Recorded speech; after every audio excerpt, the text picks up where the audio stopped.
Hello, everybody. Welcome back to the Film Buds podcast. This is episode number 142. Yeah, you got it. Wow. I've been studying for 2 weeks. Yeah, me too. And my name is Henry. I'm Chloe. This time around, if you're tuning in, you may have noticed something a little bit different from the title of the episode. We are going to be doing a review of Message from the King, the Chadwick Boseman film on Netflix from 2016. And that is it. That's all we're doing. That's all, folks. Potentially just as looking ahead by how the next few weeks and month look, I think we're going to try and at least keep that same style up for at least a little while and just see how people respond to it. Some people may like it more. Some people may like it less. Some people, the less we talk, the better. People say, Henry, stop, So also, thank you very much to the people in the last few weeks, month or so, who have written in with constructive criticism and all that. I think we've just been doing the remote show for an extended period of time is a little straining. And so I think we're always trying to bring you the best possible show. Bear with us with these changes, and we hope people like this new format. Yeah. Well, Chloe, first of all, as I said before the show, thank you so much again for taking the show this past week with your father. I really enjoyed listening. Had a blast. Oh, I'm so glad. I'm glad somebody likes listening to him. I enjoy it. Since you did take the show last week, we didn't get to hang out really. So that is so sad. How have you been? Pretty good, Henry. Can't complain at all by any means. The weather's getting nice in Chapel Thrill, and you're in Thrillsboro next door, so pretty much the same thing. And that's making quarantine a little more bearable here, so very grateful, etc., etc. But yeah, I missed you, so this is so nice. I missed you too. I'm doing all right. My school is having a outage on the online school system. And so I have work to do that's due tonight, but I'm not able to. And Chloe, I don't know if I've ever talked about this with you before. Oh. But I truly dislike it when things go wrong. People can roast me for that. They can roast me. I may be in the minority. Oh yeah. On Music Buds, our other show, our second show. You just short-circuited. Yeah, I did. Thank you. I got to, and we have some other interviews coming up, but I got to talk to Potty Mouth, coolest band in the whole world that I've talked about on the show. And then I interviewed the Knives Out composer, which was really cool. Really cool. Check those out. All right. Well, Chloe, you wanna just jump in? Yeah, let's jump in. All right. Well, let's get to our review of Message from the King, currently on Netflix. And I think, Chloe, you've got the clip this time. Let's take a listen. Jacob, it's Bianca. I need your help, please. I've got a situation. It's Bianca. She's got a brother. You told me Bianca was not a problem anymore. Bianca isn't a problem anymore. That's his problem. I found Bianca at the mark. She didn't touch it. Hey, what are you doing, man? Why did it kill me? Why? Piss them off. I got the fucking dude, I swear. What's this about, my friend? My sister, Bianca. Well, as we said, Message from the King came out in 2016 and is on Netflix. It is directed by Fabrice DeWells. It stars the late Chadwick Boseman, Luke Evans, Alfred Molina, Teresa Palmer, Arthur Debinian. That's about it, I think. That was more than, shout out to Arthur. Yeah. And the synopsis is: a mysterious outsider from South Africa named Jacob King arrives in Los Angeles to look for his missing younger sister. Dang. Yeah. We are, I guess one reason we're talking about this is because Chadwick Boseman did just pass away very tragically. And it's very sad. It is very sad. And so, Chloe, I appreciate you choosing this one because I had forgotten about this one. And so I'm glad you brought it up. Yeah, I feel like it was one that really was like oh, that exists? Yeah. Yeah. I think he did the festival circuit and stuff, and I think it's the director's like first English speaking movie. I'm pretty sure. Which probably had something to do with it, I guess. But and it's on Netflix, so relatively accessible. And yeah. Well, so sad. It's so sad. It is. It's very sad. But everybody thinks. I mean, yeah, it's so sad. Yeah. But dang. Well, Chloe, do you want to? Yeah. Do you want to kick things off, or shall I? How about you do it, Henry? Okay. I'll give it a whirl. As I said, I had not heard of this one, and I didn't watch the trailer or anything going in. I was curious just because I've loved Chadwick Boseman and really everything that I've seen him in. Departure. Yeah, it is. Yeah. Overall, I liked it. I didn't love it. It's just a fairly standard, like kind of potboiler, almost like 70s, like throwback crime Los Angeles thriller. It felt almost like a subdued version of David Ayer. Okay. Like a Los Angeles setting. Definitely underworld. A better version. Yeah, crime. Yeah.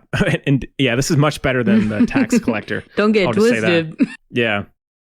I really enjoyed how singular and focused it was a lot of the time. It was just Chadwick Boseman going around talking to these various people, and it never really cut away from that too often. In a weird way, it came off very realistic. Like, unfortunately, I guess it is pretty, but the way it was, you really felt kind of in it without it being like overly gritty. It was not trying, for whatever it was, if it was slow, sometimes whatever, it was never trying too hard. Yeah. Like very natural, I think. I would agree. Yeah. I would agree. After a while, I felt like some of the characters like Luke Evans and Alfred Molina, I just felt like there was so little learned about the world. The world itself was not all that unique. So I found myself kind of phasing in and out after a while. I liked Chadwick Boseman a lot in it. I enjoyed that character arc, but I felt like people kind of dropped off, and the storylines, the supporting storylines were just not all that interesting to me. I was never bored, but I was never engaged or really blown away by anything either. Yeah. Well, in some ways, that's kind of what I liked about it. Like, I feel like it wasn't gossipy, if that makes sense. Like, a lot of movies like this kind of, for lack of attention or something, glorify or like mystify, like put a shiny coat on like these very real, unfortunately, like typical situation. In some ways, luckily, some ways not. Most people don't see every day like sex trafficking and stuff is like not a happy thing, obviously. And I kind of like that it's like how we talked about, what was that movie? The like animated movie about whatever that we paired with Wrinkle in Time, even though it was literally the exact opposite. Tower? Yeah. So but anyway, I don't like things that pay attention to, including real news and stuff, like pay attention to the bad people and like, you know, all that kind of thing. So in that way, I appreciated that they were flat characters because I know too much about that kind of more than I think they deserve anyway, that kind of person that they're playing. In that way, I really liked that they were flat because if it was really, like you were saying, David Ayer, like if it indulged, like had like scenes in strip clubs and like whatever, blah, blah, blah for like way too much, then I really would not, I would not be about it because it takes away, I think, from, it's like, why are they making this? Like, do they actually, in this movie, he's searching for his sister, right? And so it's almost like, do they actually care about his sister? They just want to make a shoot 'em up movie, like that kind of thing. You know what I mean? Right. If I can weave reality with fiction there, as far as I don't know how to say that better. Do they actually care about the world they're portraying and how painful it is and everything? Right. I felt that too. Yeah. So in that way, I didn't mind, and also weird. I think it kind of was helpful that like Luke Evans played that role because like, oh, it's Luke Evans, which is like kind of, you usually don't want that. But again, in this, it kind of, at least for me, gave me enough context, even if it was not to do with the movie, that I was like, okay, I kind of have the exposition, if you will, of this character, even if it isn't really. Does that make sense at all? Yeah, and like so. Alfred Molina too. It's just like, you know, that it's like familiar faces, right? Like substitutes for stuff I don't want. Like, yeah, if David Ayer had directed this, we would have been following the Draco Malfoy actor's character. I forgot even. Yes, that's kind of my point. That was the most distracting thing out of anybody. That was so. I thought, okay. Yeah. I kind of love. Oh my god, it was kind of a problem because in the spoiler alert, he makes some struggling noises, and I was like, oh my god, this is the snowball fight from Prisoner of Azkaban. I was like, whoa. Iconic scene. Oh, yeah. I had who I wanted to direct it like 2 seconds ago, and I totally... Oh! What's his name? Florida Project?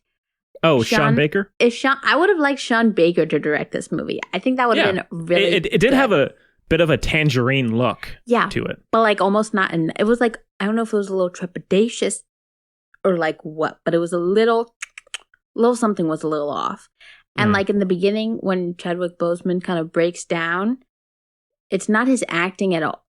It's very, coming from him, it's very real and genuine. It's the way it's shot that's like, I've seen this before. I'm not really about like filming from over top with his hands on his head. Like, I've just seen that a lot. You know what I mean by that? And so I think the direction itself was what let me down the most, for sure. I think the story was really good. I loved how they formed their little corner. Like, I've never even been to LA. I don't know if it really meant, like, I liked that they formed the community, and I liked that, you know, some people were just nice, some people were just mean. Everyone was kind of doing their thing and interacting whatever ways. Yeah, I thought it was very well realized. So I think the writing was good. The acting was, I don't want to say obviously because I don't want to dismiss it. Chadwick Boseman, such a talent, very compelling in this. Oh, he's just so measured because, you know, this role could have been very like Edward Cullen, or it could have been very like hulky or something. You know what I mean? And there wasn't any of that. May I say, and I'm not trying to M. Night Shyamalan people, this was like the best ending of all time. I was like, oh yeah, wow. It was like very Bollywood in some ways. It was wild. This movie to me. It got intense real quick. A lot of different moving pieces. Yeah, very Bollywood to me at the end. And I was just like, this is what I wanted. I also thought Teresa Palmer was really, really, really good. I liked her as well. Has she? I can't remember what I've seen her in. I was almost gonna say she's like very up there. Like, I hate to use this, but she is like for sure A-list, but she kind of is under the radar at the same time. Yeah. She like came up at the same time as Margot Robbie, I would say. She's an Australian actress, and she's been in tons of stuff. I'm trying to think. Warm She has Bodies. one of those faces that I feel like I've seen a lot. She has been in so many movies. Yeah, for sure. But I think she slipped into this really well too, kind of in the same way Chadwick, I don't know why I guess I'm just, I don't know. Sad, but. It's upsetting. But, and I'm not even that kind of person. Like, not to sound like a sociopath, but usually when famous people die and stuff like that, like I'm like, oh, well, they lived a good life. Like, that's sad, but, you know. Like Diana Rigg, like, that's sad, but, like, you know. But, God, he was just the best. He didn't breathe for 1 minute without doing something positive. It's like, yeah. He's very kind of seamless, I guess. He really becomes the character without overdoing it, you know? Hashtag Dan Day-Lewis. I think Teresa Palmer did the same thing, especially with like the Southern accent. Like, we've seen that. It was because I'm always a stickler for accents, and I thought she did well. I thought it was great. Great. And the characters in this story overall are pretty tropey. Like, that's like they could be, but that's why I'm saying with the acting, I think particularly is what elevated it. Like, the Teresa Palmer of this movie, the character is like, we see it time and time again. But it's also the writing, because, you know, it didn't belittle her, and neither did like the conversation they have in the diner. Yeah, like that, I think, speaks to kind of the subtleties in writing that can really transform something to be sure kind of important, if you will. But yeah. And I like the other woman too, who I haven't seen before. I thought she was actually really, really good, because that's a hard role to do well too, I think. I think the world itself is well built.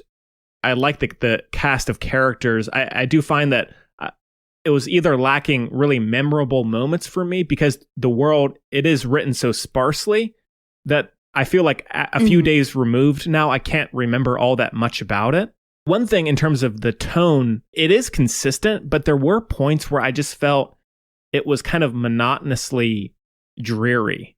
There wasn't really any humor. It was just constant dark, dour story. And I don't think there was any humor. Exactly. And so there were just at points where I just started to get a little worn down. Yeah. Okay. I didn't mind that. It might be like, now part of it might be because you had no idea going into it what it was. Sure. So maybe it was almost like a preparation thing in some ways, because could be. I think there are a lot of movies like this that are there for a reason with still being quote unquote entertaining. You know, this movie brings up a lot of things, you know, kind of like Chinatown style, but like woke. You know what I mean? Yeah. Mm-hmm. But so maybe that had part to do with it. But I agree with you, like I said. And I do think it comes kind of down to the direction. Like, I feel like if it was like Queen and Slim had some lulls, if you ask me. But the way it was shot was so like invigorated that in some way or another you were in there. Not that it has to be in there, but there was humor in that movie. You know, well, yeah. As well. That I think brought some levity to it. Yeah. There are other examples, but of course, yeah.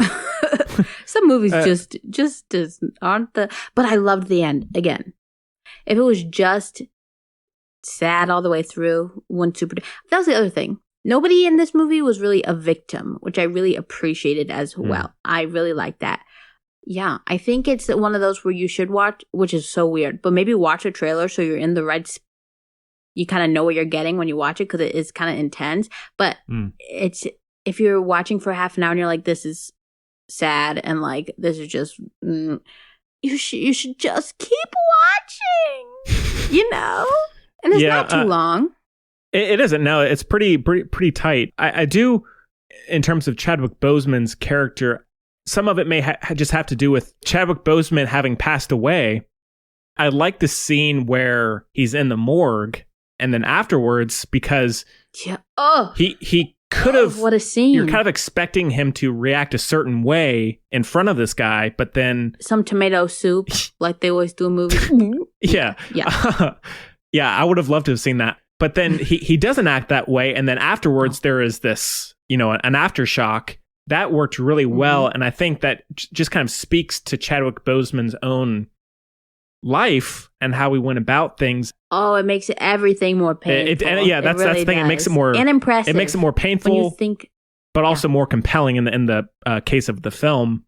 Yes, and just impressive. Yeah, all he accomplished. Oh my gosh, yeah. He worked so hard for basically everybody else. Yeah, it's like a personal thing, I guess, but I tend to respect and admire and also find the performances better of people who do projects that like matter not to be, I mean, who's to say what blah blah blah, but I think we all know what I mean. So thank you very much and good night. You know what I mean? Like, I don't think Scream has done particularly a ton for humankind. You know what I mean? Yeah. No shade. Some people are gonna disagree with me, but did a lot for the Emoji Movie. Is that good? That's because I mean, Scream, in terms of humanity, I don't know if it's done a lot. It's done a lot for movies, but I think the Emoji Movie is a much that doesn't. I don't know if that's adding examples, a whole. Frankly, for my purposes, but like, I don't know if the Emoji Movie adds too much to anything. I heard it was getting the Nobel Peace Prize this year. Oh, really? There isn't much competition, to be fair. Hey, maybe that's what we should do next week. Ride the wave. But I find it so much more compelling. And like, I'm thinking of Michael B. Jordan as well as another one that comes to mind kind of immediately. And even Brie Larson's kind of work in that party, and I'm kind of just playing name association, but those all happen to be true.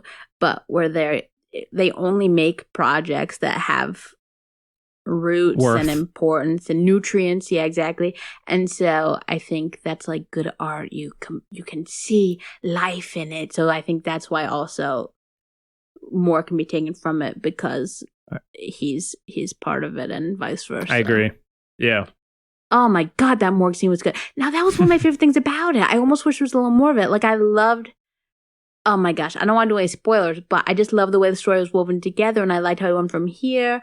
Like the Asian supermarket, I guess. Right. With the that was good. Mother and son. And then the what was the other thing I was thinking of?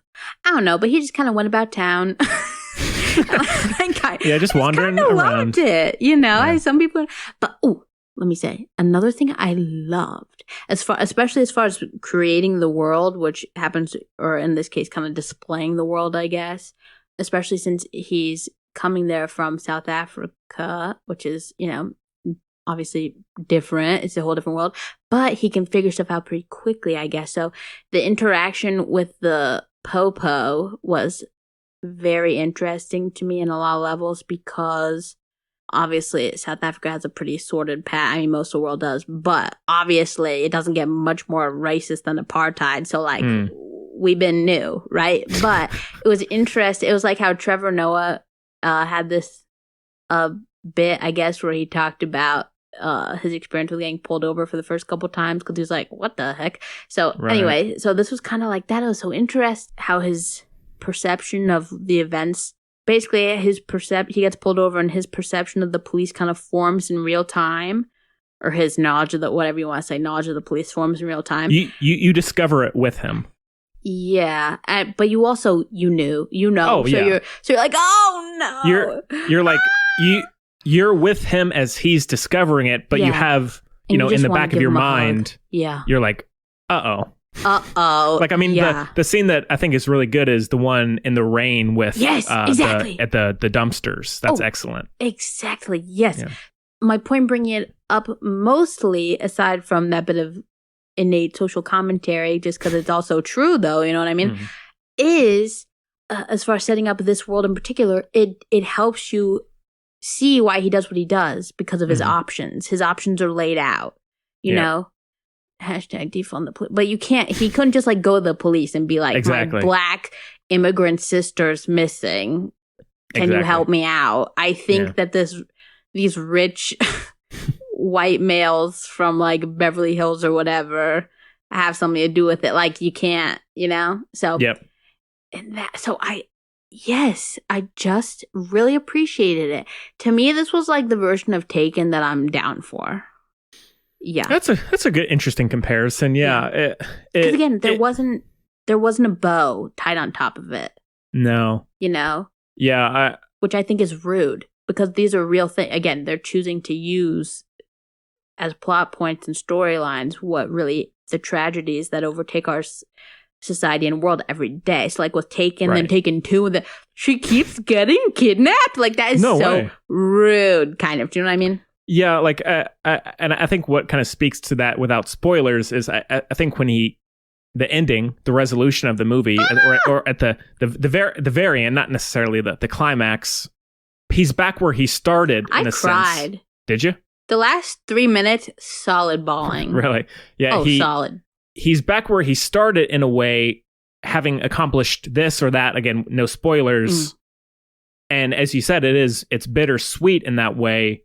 There is a sense of accomplishment, but also nothing's perfect, but you do the best you can. Exactly. It's this realization of, okay, now what is going to happen? You know, or now where am I going to go? What's next?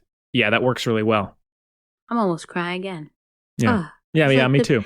But what's more realistic is this kind of thing where the hero is not perfect and that kind of thing.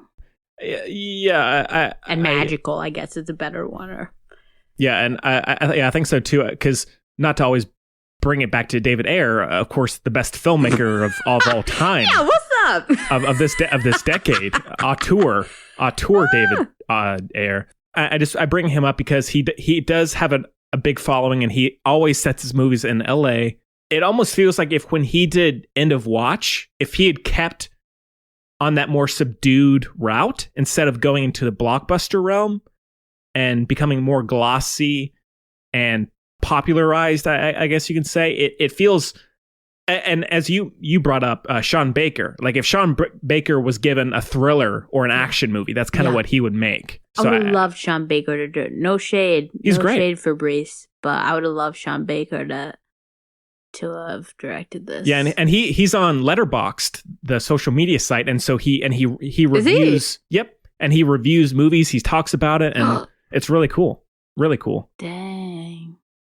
Yeah, I'm waiting for him to discover me on the Instagram. My Instagram account like he does for people, but mine doesn't exist because I just made it to try to get that couch from Durham Rescue Mission, but didn't even get the couch. What the heck? Oh man, what didn't a shame. Get discovered. Chloe, anything else about Message from the King?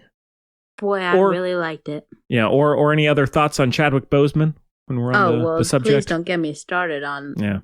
Honestly, how good was he in Defy Bloods? You know? Oh, and I hate it because you don't want to like minimal like be looking at a human as if they're like a framed piece in a snobby art museum, you know what I mean? But knowing what he was dealing with intrinsically whilst making a movie like that, just because everything is like, wow. Yeah. So I don't know how to talk about it well, because again, his work speaks for itself, you know, and absolutely, and also just for him, speaks his own, for him. His own actions in his personal life. Amen. Yeah. Such a good, just the best. Yeah. I got to check out. Even if it's not amazing, I got to check out 21 Bridges from last year with him, because it's not bad. Oh, you watched it? Yeah, plot twist. Oh, I saw it soon after it came out. Did you? Yeah. I'm full of surprises. Henry. Spoiler! Whoa, full of surprises. That's shocking. Okay. Yeah. Man, you were ready for Extraction then, because that's done by the Russos. You were prepping.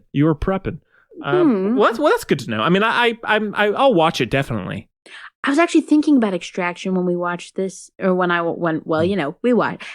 watched this movie, okay, separately but together. You know what I mean? We did. Yeah, I did. Yeah, but big time. But I was thinking about Extraction towards the end of this movie, and I said, "Dang it! If this was the kind of movie, if they swapped roles as far as like viewing figures and stuff like that, the world would be a better place." Oh yeah. Extraction freaking sucks. Yeah. It's racist. Yeah. I'm just gonna say it. It's a racist movie. But hey, Chloe, don't worry. It's only got over 99 million views, so don't worry about it. God. All right. Check this out. Check it out. The movie. Oh yeah. Check this one out. Yeah, for sure. You won't regret. You know what I mean? Oh yeah. You won't regret it. You've got to be ready, but you won't regret it. Yeah. All right. Well, out of 5, Chloe, I'll go 3.5. Oh man.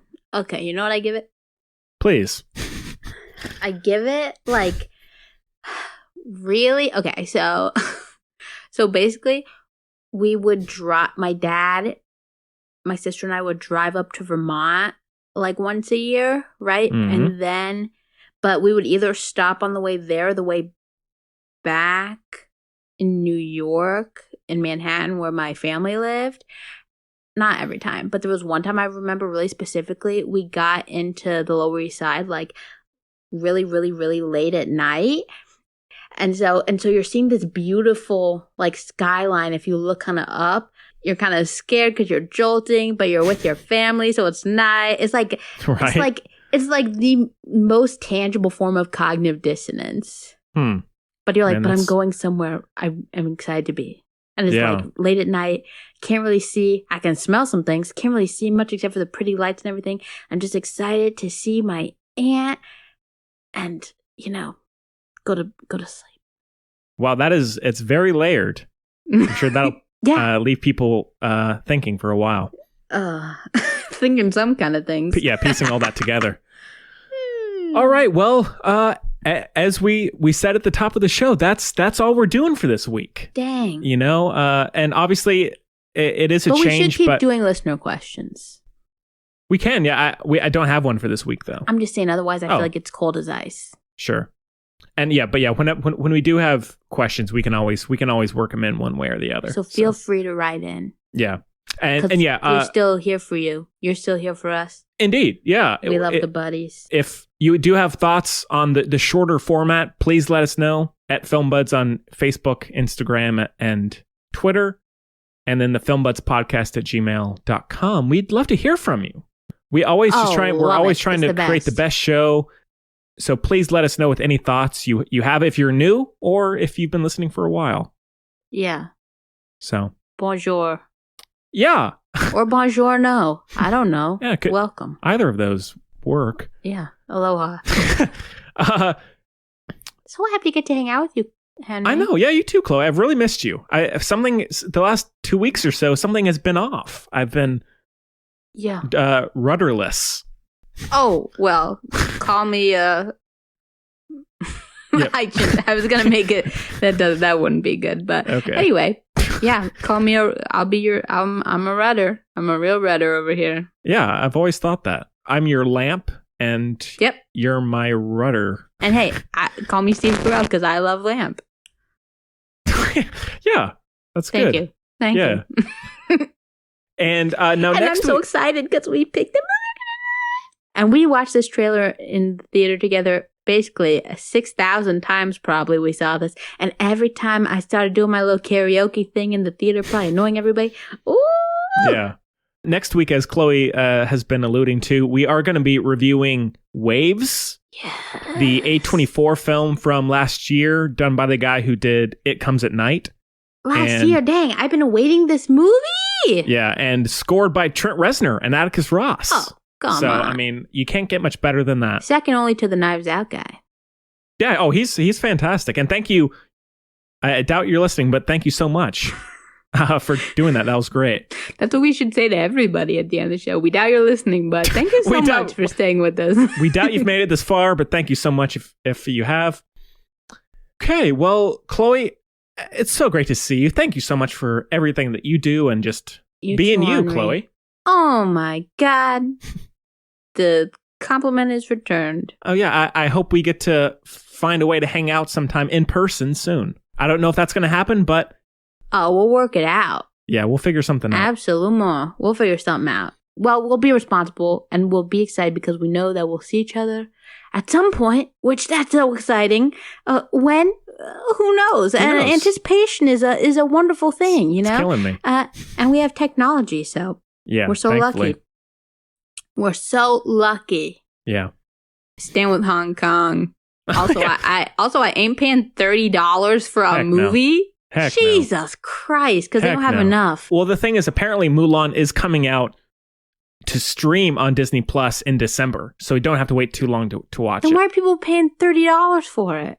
Don't know. Oh my God. You have to support Disney. They're struggling, I'm sure. Henry, do you like Hong Kong? Yeah. You like standing up? I love standing up. Perfect. We stand with Hong Kong. It's one of my favorite activities. Oh, this is so much fun. Yeah. Okay. And as always, we hope everyone is staying safe. Yeah. Please wear a mask. Oh my gosh. You know, just please do. Yeah, please. And 95s if you can. Hold it up to the light. Yeah. Yeah. Yeah. Stay safe. Try to keep taking care of yourself too. Yeah. Be smart. Enjoy a little bit. Yeah. Henry, I enjoyed a little bit by being with you. Same here, Chloe. Yeah, I always do. And I enjoyed this 968,467 times as much as you did. And we'll see you next time. Happy birthday to you.